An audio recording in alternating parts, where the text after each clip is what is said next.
You have such a great background. Look at you. Oh, yeah. I do. Let me put my art there. Oh, nice. Yes. Wow. I also got my art. Katherine Narducci, everyone. Welcome to the podcast. Woo! Hi. How are you? I'm as good as I could be Yeah. in this pandemic. Well, this is Where are you? This is our friend Kassem, by the way. Kassem, this is Katherine. A pleasure. Hi. Nice Pleasure. to meet you. Nice Where to are meet you? you. Where am I? Yeah. I'm in the Bronx, New York. Oh, hell yeah. How is it right now? How Yeah. are you guys doing? I mean, I don't know if you have like an eerie, creepy feeling there too, but it kind of feels like eerie and creepy, and like you look outside and there's no, cars, and it's just bizarre. Yeah. It's like a dream. It's like a fucking dream. Yeah. That's a good way to put it. Do you have anyone that you're seeing? Like, do you have anyone living with you? Your kids or anyone? No, I live by No. myself. Oh, but everybody lives really close. Like I have an entire family, cousins, and everybody lives within like a mile. So are you seeing each other? Are you like potting in that, like, you're quarantining so you can see each other, or have you been alone? No, I can see them most of the time. I'm alone, but because I'm really scared. I'm so scared. I'm the biggest pussy. And yeah, I'm so fucking scared. Oh my God. So every night I think I have I'm like, oh, my throat. Oh, I can't breathe. Oh, what is this? Oh, I feel hot. Every night I have COVID. Every night I have it. And then by the morning it's gone. I've had that throat tickle probably 3 times where I get the throat tickle and then I go, oh no, dude, in 5-6 hours, I'm going to be full blown. And then somehow I wake up and it's okay. I'm lucked out. And then I just sleep with it. I have a thermometer. I keep taking my temperature. I love it. I love you. It's so scary. I know. When you're scared, how do you deal with it? What do you do to get unscared?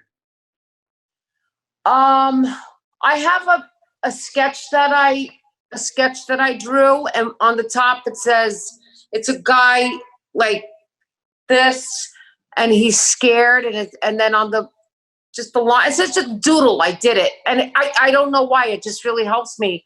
And then on the bottom one, I put a line, and there's like a guy kneeling with like a little cross, and the top part says "Don't fear," and the bottom says "Have faith." Oh, beautiful. So I just say, you know what? Sometimes just like in AA, it's leave it in his hands. Like, it's like that takes everything away. It takes the pressure off me. It takes everything right off me. Well, I can tell you one thing about this podcast. We don't know anyone who's in AA. You don't? No. They're they're good at keeping anonymous. Well, I'm not. From what I hear, from what I understand. What? From what I understand, it's just an anonymous program. So we wouldn't know if anyone was in it, here. Oh, okay. Well, I mean, I'm not, but I know that saying and I love it. Mm-hmm. It applies to all. It applies to all. For sure. Can we see your drawing? Yeah. Are you an artist? Is that a hobby of yours? Is that your painting back there? Yeah. Oh, I want to get a close up of that, especially if they're nudies. How the hell do I turn? I can't turn it. Yeah, there you go. Gorgeous. I love your art so much. Thank you. Have you always done art? Have you always been? Because you sculpt too, right? Paint. Yeah, I always did art, but now I do it more and more and more and more because this one's cool. This is a. That's really cool. That's dope. I don't know if the reflection, because this is glass, so she's walking into. We could see it. The Empire State Building. Oh, so cool. These are clothes I'm gonna wash in the morning, so please. I like that one. That black. That's dope. Yeah. Well, this is all a reflection of these. That one I love too. Oh, that's great. Yeah. But these are a series that I'm doing. And look, in my other kitchen, right here. Could you see this? Yeah. Yeah. Okay. This is what's going on now. This is like the fucking eye of the storm. Oh, okay. And we're in it. Oh. We're in the thick of the eye of the storm. So that's a storm. These are storms. And I'm just obsessively, this is what I'm doing now. It's like, could you see these? Yeah. What do you draw that eye? Like, how do you get the eye? Well, this is a mini. See how small it is? I just draw it. But,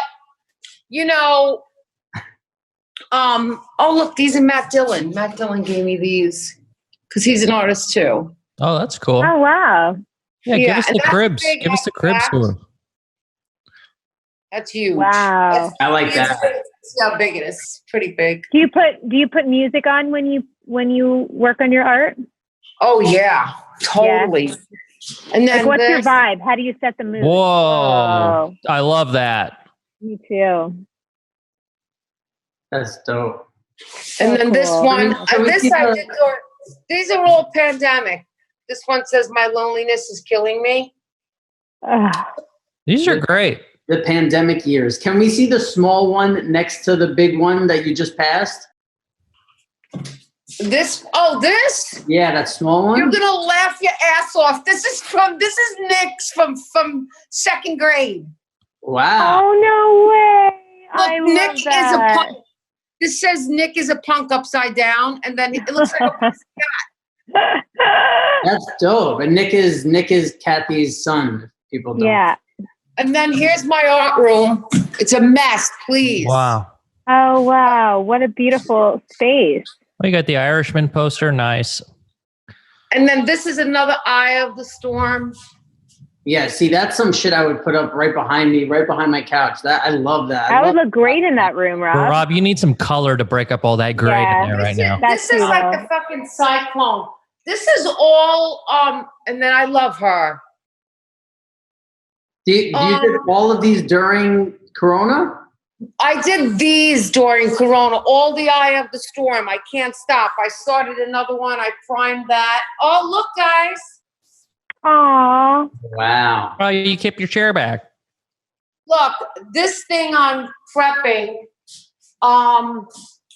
for the next one. I'm obsessively just doing it. I have another one. I have her. Ooh. Yeah. I'm aroused and a little scared. They're really good. They're very good. My house is a wreck, but this one I did it says, "Look at me, I'm free." Oh, beautiful. Just like birds, because I feel like we're fucking being caged in and like in jail or something. I don't know. It's weird. So how long does it take you to pump I'm going to make a drink while I talk to you guys. Is that all right on the show? Yeah. Yes. But you just have to tell us. You know what? I think I'll have a spiked something. Wait. Well, hey, you guys want to look at my fridge? Yeah. I love this home tour. Loving this cribs tour. Yeah, just give us the whole tour. I love your little bowl of eggs. Oh, nice fridge. A double door. Yeah, it's very... This is probably the most boring podcast. Angry Orchard. Mm-hmm. Oh, nice. No free ads. I don't know what that tastes like, but I'm going to try it. It says hard cider. How long does it take you to do a painting usually? It takes me... Hold on, I'm going to put you right there. It takes me... Hold on, kids. Hold on, gang. It takes me... How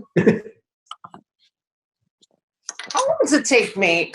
Probably like... It depends, actually. Sometimes this is going to sound crazy. Sometimes I could finish a painting like a fucking year later. I leave it. I just leave it and go on something else. I'm not... Oh, look at my pink elephant. Oh, You made that? No. Oh,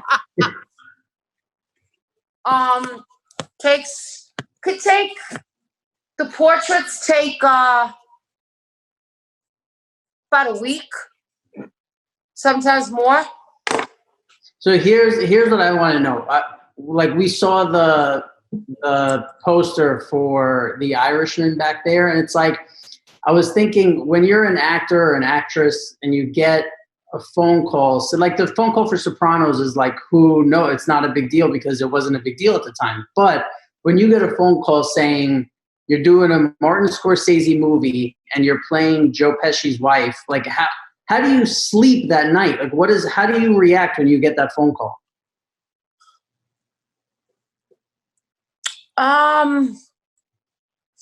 I waited a long time because I auditioned, and I knew a lot of people were up for it. Dre was up for it, Debbie Mazar. Oh, no, not Debbie Mazar. I'm sorry. Dre, a couple of other people.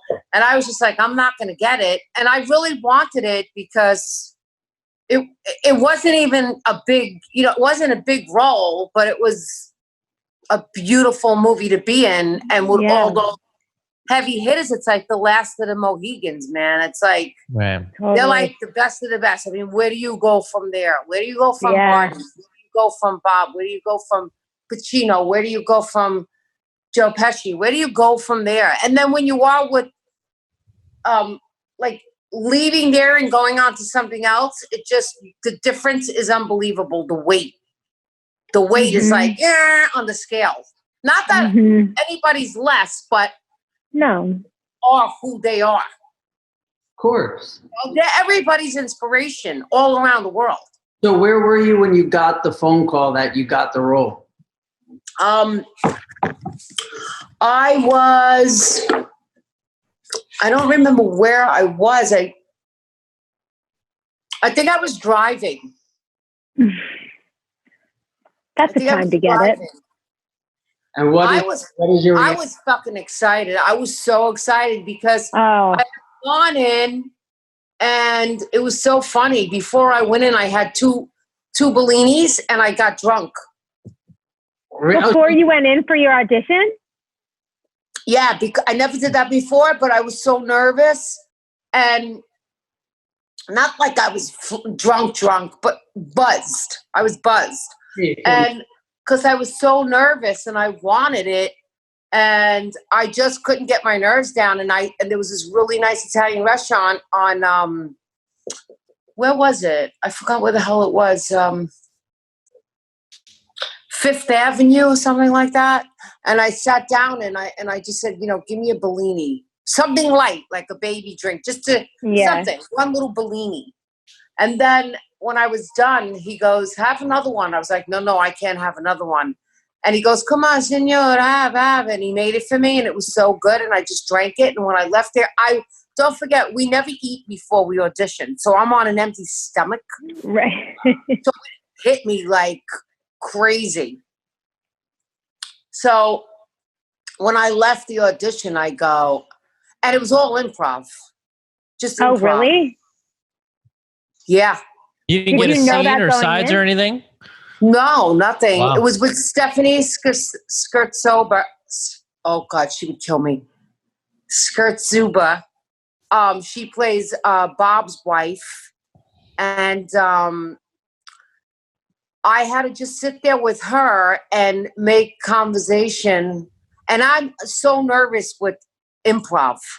I don't like improv. I want a script. I'm not an improv person, but I did it. I have to be loose to improv. And that's why I wanted the drink. I get it.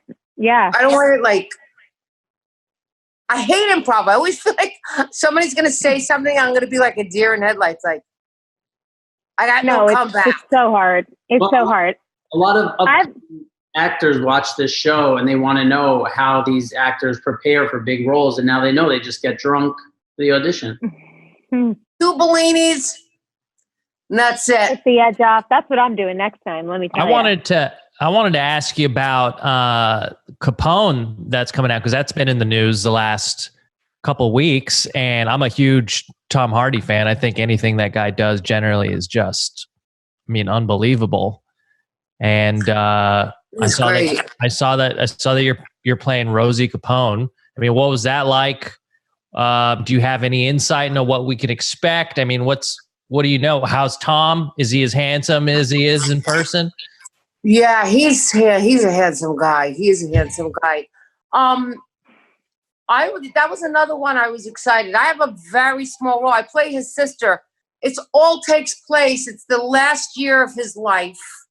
Capone had syphilis, which is equivalent to like a mix of dementia and Alzheimer's.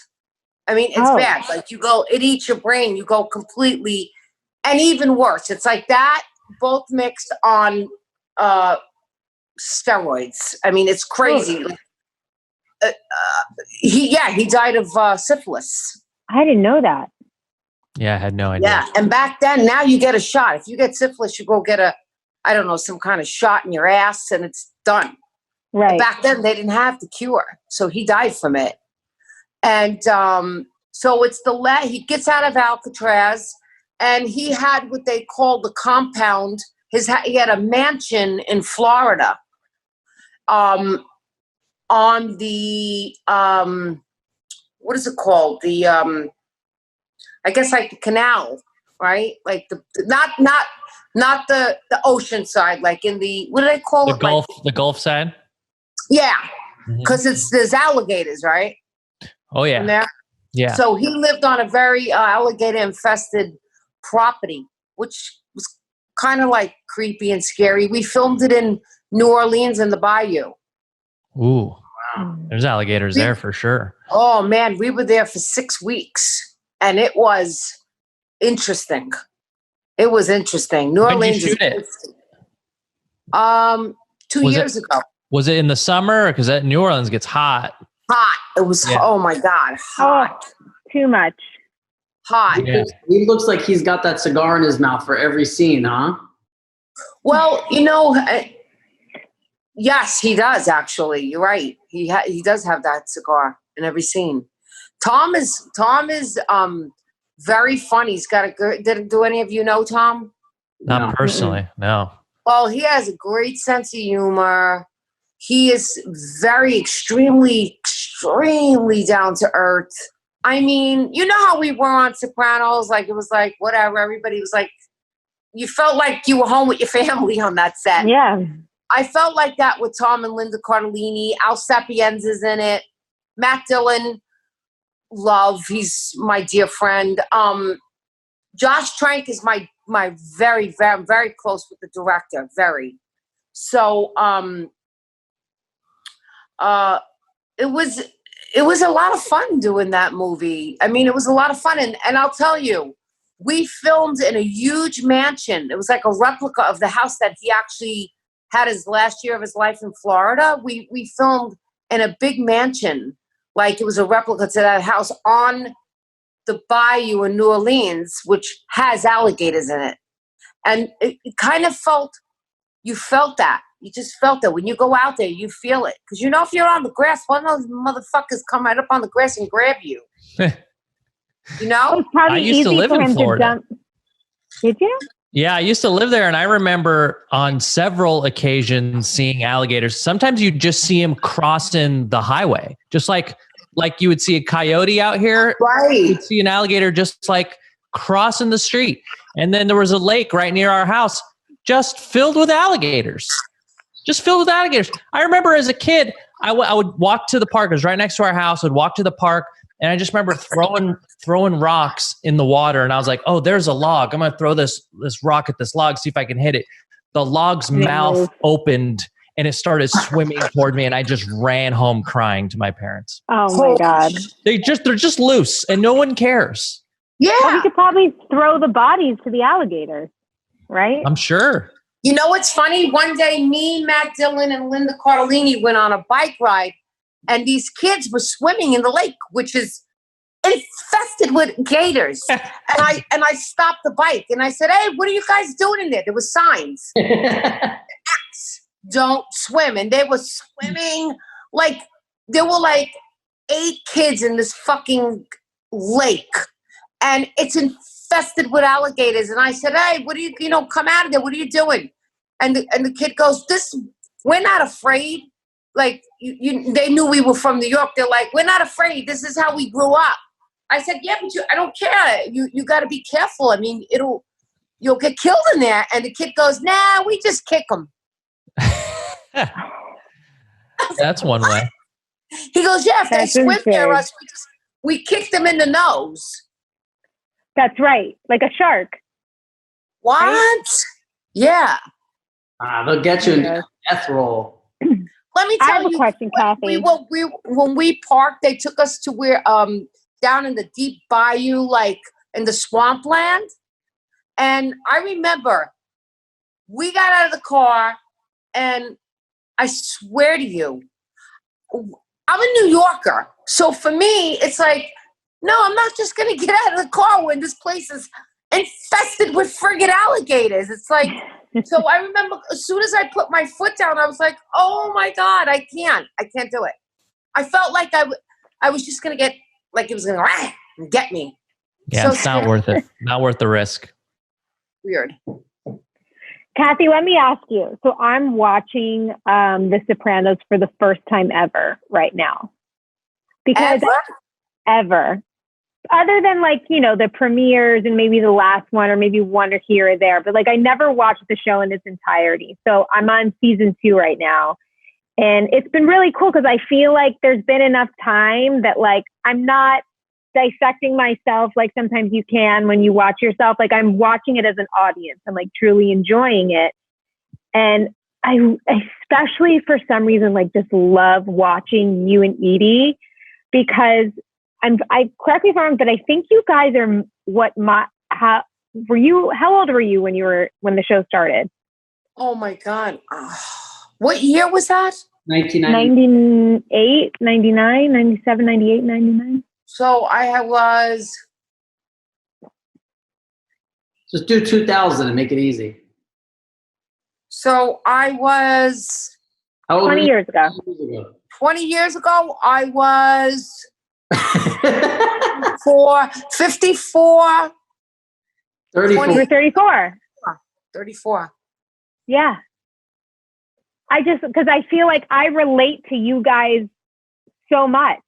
Like now that I'm watching it, like I relate to like your characters, like as the young mothers and, it's so interesting and so amazing. And you're so wonderful, obviously. I can't believe you've never watched that show. Robert, I only watched it at the beginning. I never watched it ever again, ever. I don't know if I'm going to watch it more than once, but I'm getting through it now. Rob's never seen it though. Yeah, a lot of people think that this is a Sopranos podcast. It's not. No one here has really watched it all the way through, and we just happen to have people from the Sopranos come and just talk about anything. But this is a great opportunity because I've been getting a couple emails that are like, "Yeah, you guys should talk more about the Sopranos." I think we do a lot of Sopranos talk. I think we do too. And there's a lot of podcasts out there that if you guys want to go deep dive, Sopranos, there are plenty to do that. Yeah. I've also figured out that no matter what we talk about, there's going to be somebody saying you should talk about that less and this more and this. So it's just like we just talk about what we want to, All right, I have a question for you guys. You haven't watched the whole thing, but Robert, you never saw the whole thing either? I only saw the episodes that we would see at premieres. Yeah. Does that blow your mind?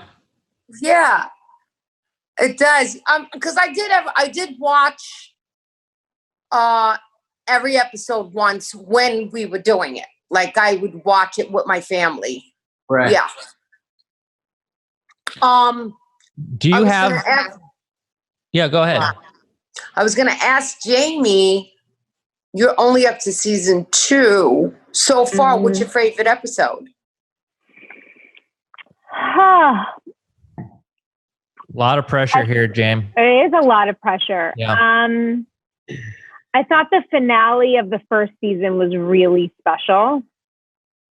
I mean, just the opening montage of episode 1, season 2, where they play Very Good Year, Frank Sinatra, and it's that montage of like where everyone's been over the last year. It's just so beautiful. Even when it was done, even my husband turned to me and he was like, oh my God. I was like, I know.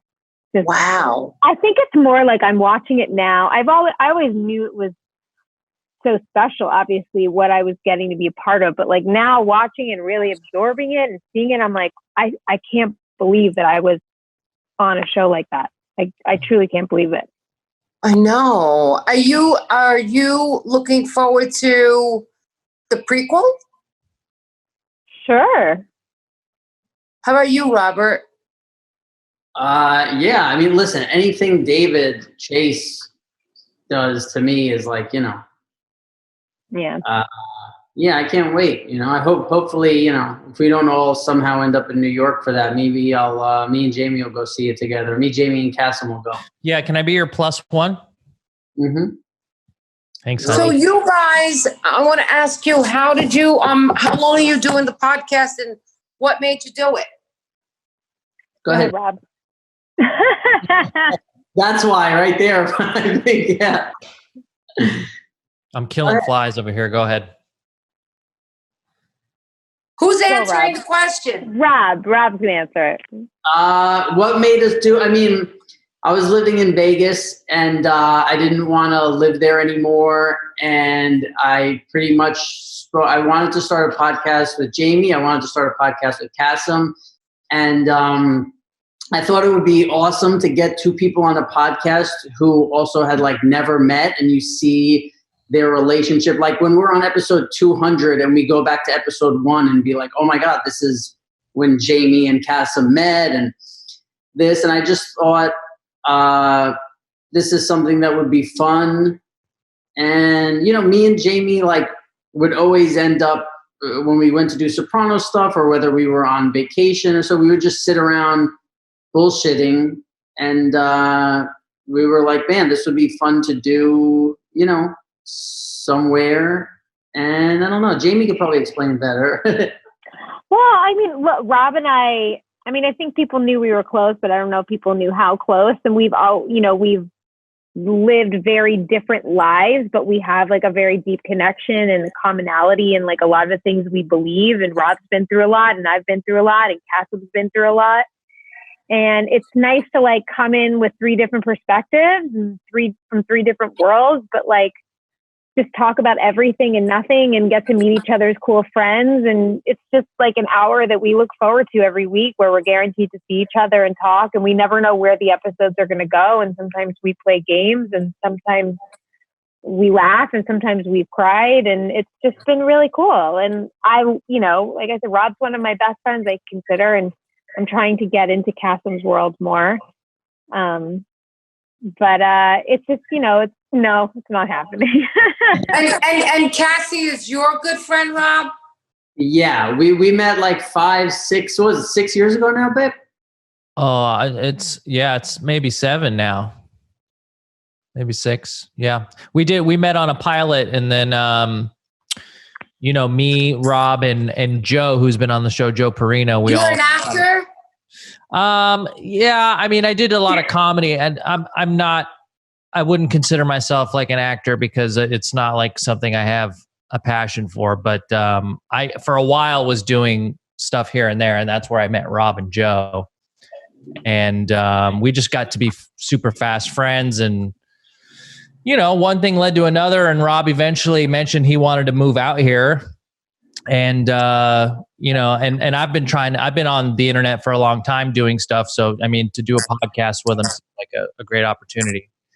And, I got to know, I feel like me and Jamie, our relationship has really come a long way. I mean, as much as she wants to not, she denies it, but I think she's like starting to with me as a person. And, certain things are pretty obvious to me, and that's one of them. And, who's to say that maybe me and Jamie don't become closer than what me and Rob are right now, So I'll stop the pod. That's episode 100, I think. What episode are you on? What episode is this? 35, 33 or something, 32. I don't know. But also I think there's certain people in your life who like you don't talk to for a month, and then when you see them, you're like, fuck, how come we don't talk every day or once a week or this? And I think this is like Kassem and Jamie are two people who are both like that in my life, where like sometimes I wouldn't talk to Jamie for a month and you talk and you're like, oh my God, I wish we were so it's nice. Yeah. You know, every week we're definitely getting together for, you know, an hour or 2 hours or whatever. And it's real. And me and Kassem get together for like 3 hours because we drive to the podcast together normally. So we're missing all those hours. I don't know how you're dealing with that. I miss it. I really do miss it. And you know what? I never dread having to do this. You know, there's a lot of things I dread, you know, the certain things, but never the podcast, never having to talk to you because it's super easy. And essentially it's a twofer. You get to catch up with like close pals, and then you get to record a podcast, and then I also get to meet new people. And I'm going to be the one who's met every single member of The Sopranos, but who's never watched the show. I'm going to become the first guy to do that. I mean, there's a lot of people who haven't seen it. Yeah. You know, I just had a weird thought. You were talking and I was listening to everything you were all saying. And look, this is what's on in back of you. Okay. Yeah. You can't put the TV on where you don't see Corona, pandemic, social distancing, the new words that we're learning, you know, social distancing. It's like, oh God. So I had a weird thought in the house today. You know, being completely alone, you think about so much crazy shit. You're completely alone too, right, Rob? Oh yeah. Not just now, but always. Just him and that gray couch, that gray wall, and that gray hoodie. Where are you right now? I'm in my apartment. No, where? In West Hollywood? LA. Yeah. Okay. And where are you? We're all in LA. Oh, good. Okay. Yeah. So I had this really weird thought. I said, what really, I want to put my finger and find out why this all feels so weird. It's not just staying home, because I could stay home. I could go in my studio and I could paint, and I'm happy to be alone. And I look like I'm a social butterfly to everybody, but I'm really not. It's weird. I'm really not, but I look like I am. It's bizarre. But that's not the hard part, staying alone. That's not the hard part, staying in for me. Like I was thinking today, well, when say in 2 weeks they go, hey, we found the cure.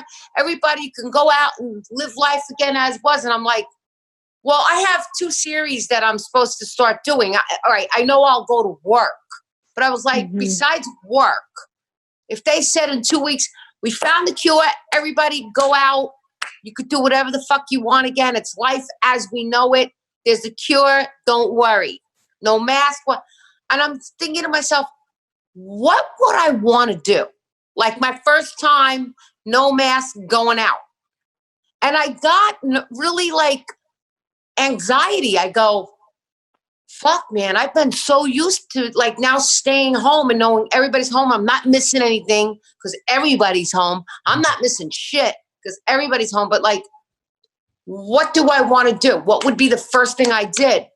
And I'm like thinking, oh, right away, I'm thinking happy hour, bar, out, social, dinner, seeing a bunch of people. And I just got so much anxiety.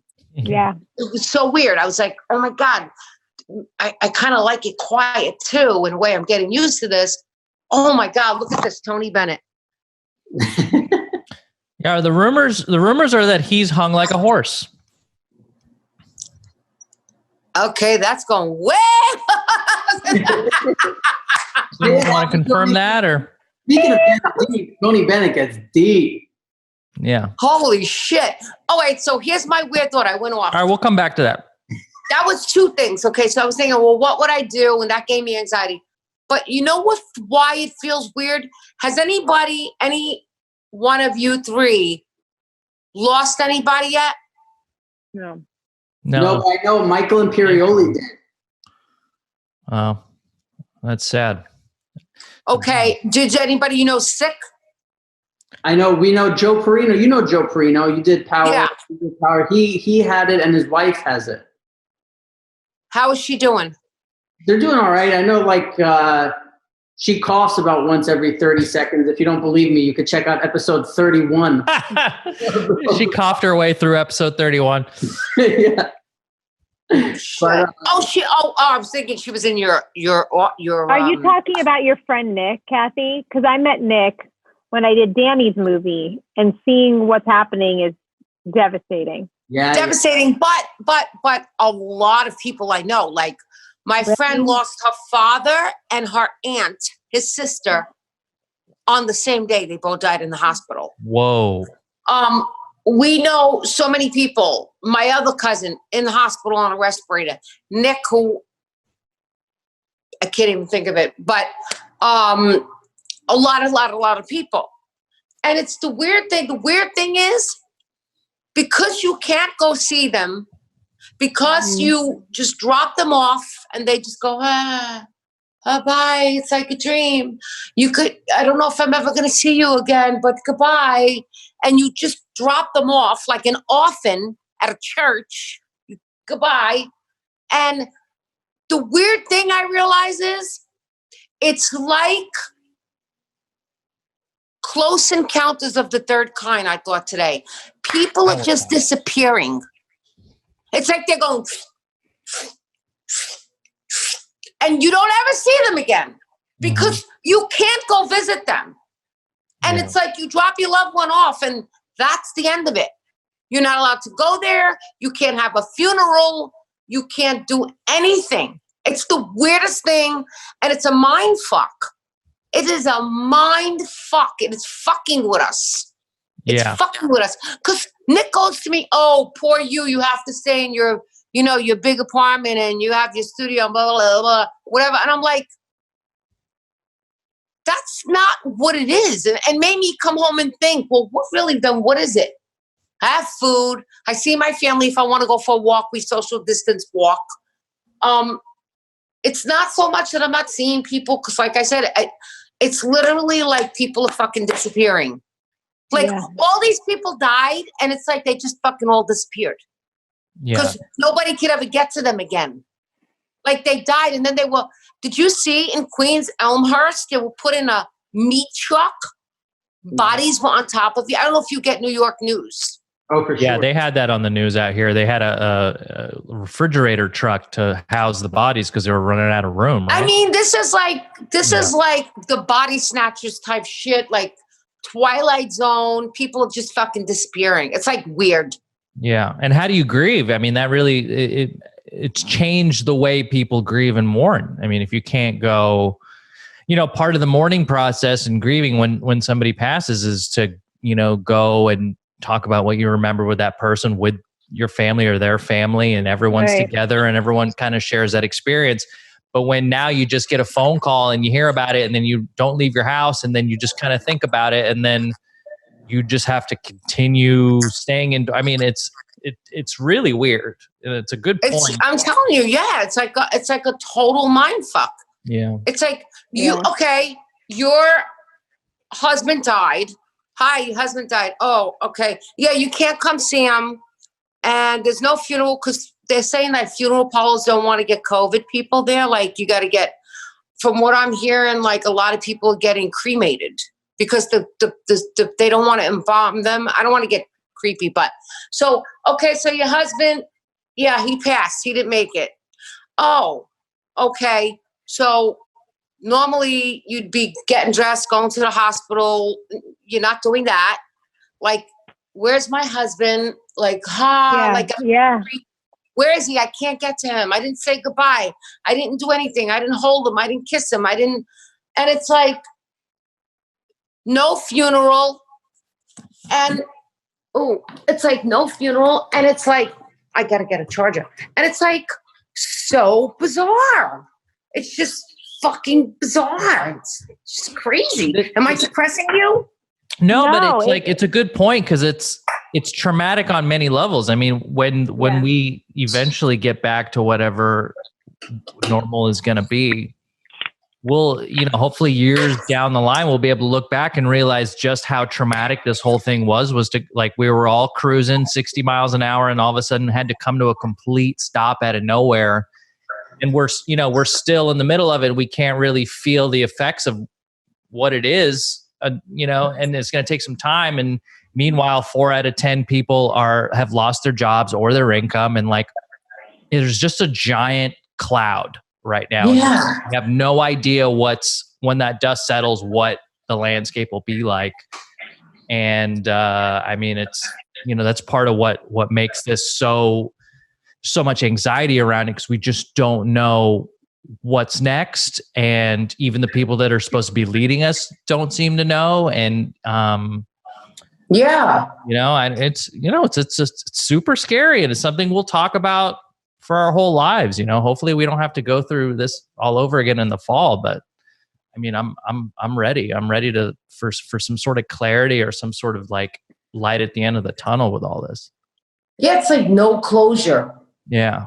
You know what I heard also that's really crazy is not just like the day people die and you get that phone call, but also there's people who are in the hospital for 10, 14 days before they die, or if they don't die and they come out, where they're so sick they can't grab a phone and pick up and let their loved ones know. So like the nurse is the person who has to come in and FaceTime or phone call the relatives of the people and let them know that they're okay.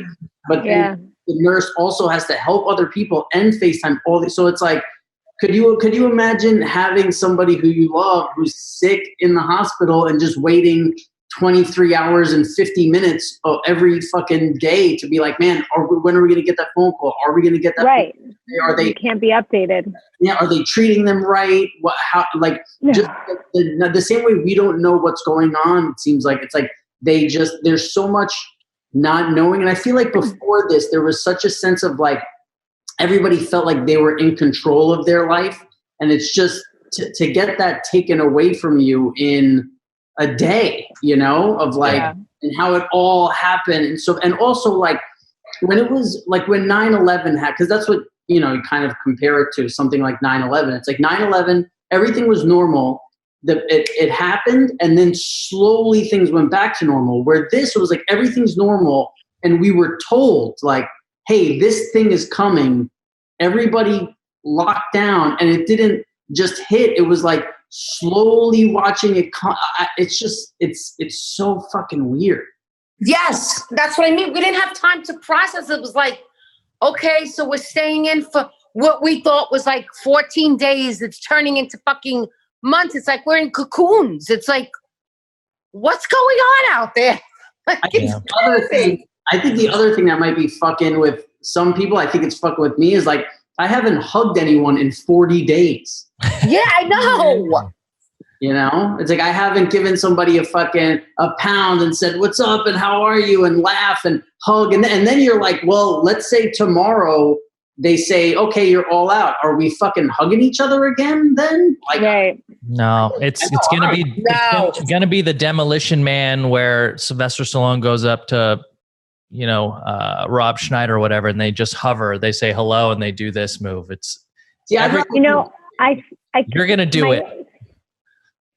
Something happened the other day. It was my friend's daughter's birthday, and so we did a drive by her house, and we dropped off like a treat and a little present. And my son drew her a card, and they were hanging out the sunroof and saying hi while they were stood at the front of their house. And when we pulled away, my son started like bawling. Being like, why did you make me leave? I didn't want to go. And I was sitting there and I was thinking, I was like, that's what we're all feeling right now. It's just as adults, like we can reason and process it through, because I wanted to go hug my best friend and see her and like, talk to her. And I didn't want to leave. And like for him, he can so easily express like in the moment. But I also, it's so hard for them. And like, he's Zooming with his classmates and connected that way. And I'm proud of how he's doing. But like, for all type of kids, think about the kids that are going to miss their senior graduation, like all of that, all their years in school or whatever it is. There's just there's a lot of loss and a lot of different types of grieving going on. And then also too, I talked about it here with you guys, where I feel, because I don't know anyone specifically sick or really suffering, thank God, I'm very lucky. Like, I feel very disconnected from the news. So it just feels like this thing that I'm hearing about that's like not touching my life, but we're still home. And it just feels all weird. It's just all really weird. Because it feels, that's why I keep comparing it to like a dream. Because it's like when you're in your dream, when you have that dream where you can't run or you can't touch something or you can't get to it. It's like I just feel not connected. Yeah. I'm not connecting. There's nothing to connect to. Yep. I have no connection to, even when I go in the park and I walk, like I go when it's pretty dead. Like I make sure, like, because I'm so scared. But like I try to like connect to nature, where normally when I go in the park, I'm like, and now I'm like, okay, it's almost like nothing matters. Like everything I do, it feels like it doesn't matter. Like it doesn't, the only thing that matters to me right now that has some kind of connection is my art. And of course, my kids and my family, of course. But even that, I feel very disconnected. It's so bizarre. I feel that way about food too. Like because when we're outside of this, I'm always like, I want to watch what I eat and try and eat healthy, and like, maybe I shouldn't put that much sauce on something. And now I'm like, fucking sauce, who cares? Like I'm just fucking I'm like, extra this, more that, like whatever the fuck tastes good. You know? Yeah, that's our bodies and our minds trying to feel good because we feel so bad and weird right now. So we're trying to soothe, I'm doing it with food too. Doing it with like I said, last podcast, I've been eating a lot of popcorn. I'm eating a lot of popcorn. I'm eating all kinds of things that I usually didn't eat. I'm like playing more video games. I'm doing all these things that normally, I had a handle on, or I didn't feel like I needed to, just that soothing. But now it's just like, we wake up, it's like, and I try not to put on the news, but anytime, sometimes I just want to check in with what's going on. But even if you don't watch TV, everything on the internet, every trending topic, every whatever is all related. I mean, it's impossible to avoid. Yeah. All that stuff is like, I mean, we'll see it, months from now, years from now, whatever it is, we'll see the impact, but we're just caught up in the whirlwind of it right now. It's like you said, it's very dreamlike. It's very dreamlike. Well, Jamie, do you feel at all like you're a character in a movie when you're like driving your son away from that thing, and like he's crying and you have to say like this thing to him? Like it's a line, like you're like, I don't want to say what I really am feeling right now because it would be fucking hurtful. So you have to be like, oh, well, this is what. Yes. Well, no, what I said to him was, I was like, I get it. I wish we could stay too. Like I wanted to stay with my friend too. Like I totally get it. This sucks. This sucks. You are totally right for feeling this upset. I might not be crying, but I'm upset like you. Like I totally, and like you're saying, Cass, like I'm trying to make sure that I'm giving him time to like, I'm strict with his school and getting his schoolwork done every day and his Zooms, but I'm also like in the middle of the day today when I knew I couldn't really teach him until his little brother went to bed. I was like, you know what, Bo? Go play Xbox for 45 minutes. He was like, really? I was like, yeah, you need to like feel good too, dude. Like you need to like let loose too. I just wish I had time to. This is my only time. Yeah. To brighten up the mood a little. So I think we left one of our podcasts or whatever. And I went to Sweet Green and I'm waiting in line and there's like a very clear, like, here's the counter and there's someone ordering here and then there's a line behind them. So that's the last place I saw you, by the way. Yeah. So I'm standing in line and I'm looking up at the board and like looking at stuff. And all of a sudden a woman walks into Sweet Green, walks right in front of me in line and just is like standing there looking at the board, and she goes up to the counter and she starts ordering. And I go, who is this fucking bitch? And did you say something? look, so Kathy? I look to the side and it's Kathy. And I'm like, how? I'm like, excuse you? So I go, there's a line here. And she turns around like, oh, I'm so sorry. And then she sees it's me and she's like, oh my God. She goes, I swear, she goes, darling, I'm so sorry. That's so cute. Until the wee hours at the Oscars with Leonardo DiCaprio. I didn't even see you there. I'm like, well, how dare you? And then she goes on to talk, while like people are behind us in line, she goes on to talk about how she was partying all night at the Oscars. And I was hungover. Yeah, she's like, I was Love you. I needed something healthy. So what? You were at the Oscars for The Irishman, right? Yeah. And what? Tell us how your night went.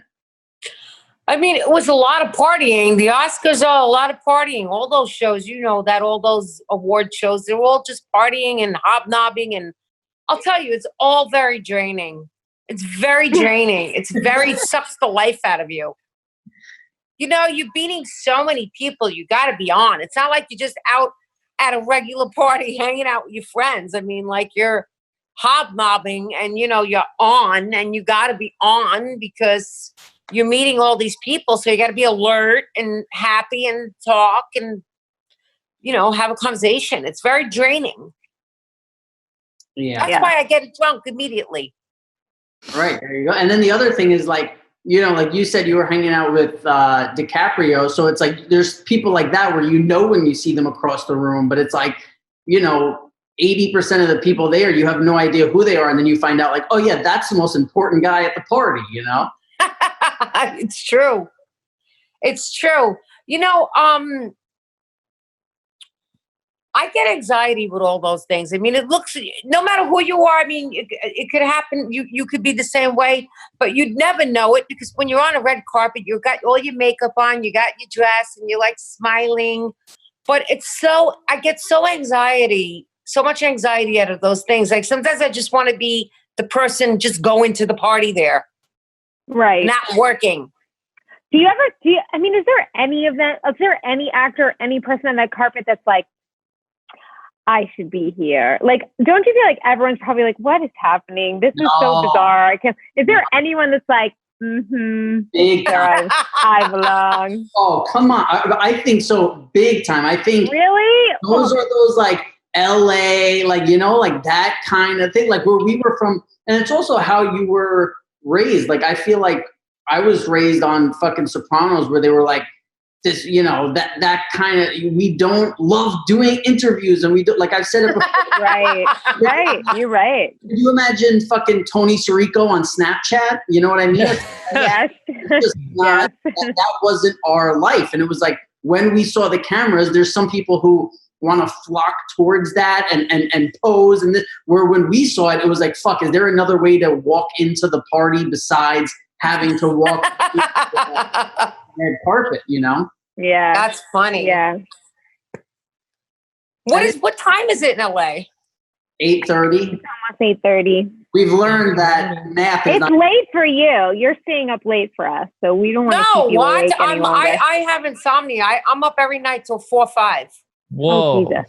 Wow. So Jamie started a new show called Are You Smart Enough to Homeschool? Which I have to leave in 1 minute for. Oh, okay, shit. Sorry. And so basically, we've learned that you do it with Katherine Narducci. Maybe don't put the math questions in because... No, I'm the worst. It took a minute with that one.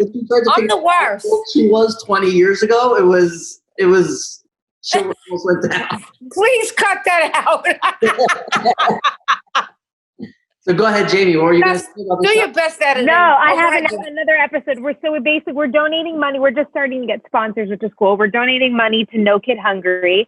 And my friend and I, we interview different we test different celebrities with 10 questions, basic elementary grade questions. And if they guess the question wrong, they have to drink. So it's a drinking game.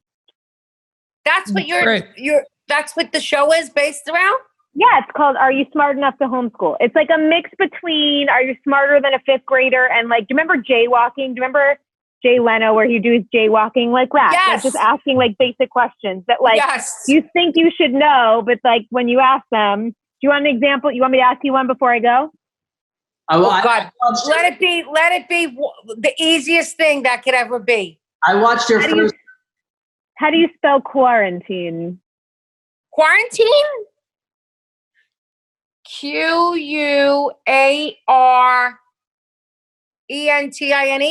No. Close. Antine.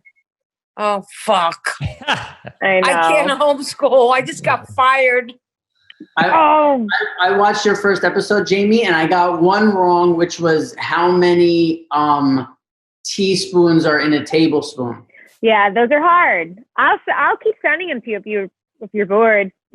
Well, you know what? I was gonna ask you actually if we did like a newlywed kind of game, like in one of our upcoming episodes. Would Cutter do it if it was you and Cutter? Yes, totally. And would Lindsay do it, Kassem? Oh yeah, we haven't killed each other. I would love that. That'd be so fun. Yeah, I'm gonna. I was looking at some questions, some real good ones. Amazing. All right, you guys, I have to go. Kathy, I love you. I'm so happy to love see you and talk to you. Big round of applause for Katherine Narducci, everybody. Thank you, Katherine. I hope I wasn't bored. I feel like I was probably the most boring. No, I loved the tour of the house. I loved all your paintings. Where can we find you online? You got an Instagram or Twitter and these things? Yeah, I have an Instagram. Katherine Narducci at Katherine Narducci. There's no E before the R. Kathrine. That's right. And then what's the next project that we're going to be able to see in coming out? You know, I have something really, one of the best things I feel like I'm ever going to do. Well, as of now, I'm so excited, but I can't talk about it. Okay. We'll keep it under wraps. So let's follow you on Instagram. Yeah, I should be out there soon. As soon as we go back to work, I'll do it, and then they'll announce it, and then you'll know, and I'll tell you about it. But it's amazing. Your Instagram is fun, right? You sent me like a music video. You do crazy shit. Well, I didn't do that music video on Instagram. I just did it and made it. Also, everyone that sent us an email, we're going to get through all your emails here very soon. Keep sending them. And thank you guys. Send them to askpajamapants@gmail.com. Thank you so much. Thank you, Kathy. Thank you. I love you. Nice to meet you. Hey, nice to meet you. Hopefully we'll see you around soon. Say hi. Yes. Good luck. Stay healthy. Yes. Bye. Hopefully we'll all wake up from the dream really soon. Please. I hope so. Tomorrow. All right. See ya. Bye.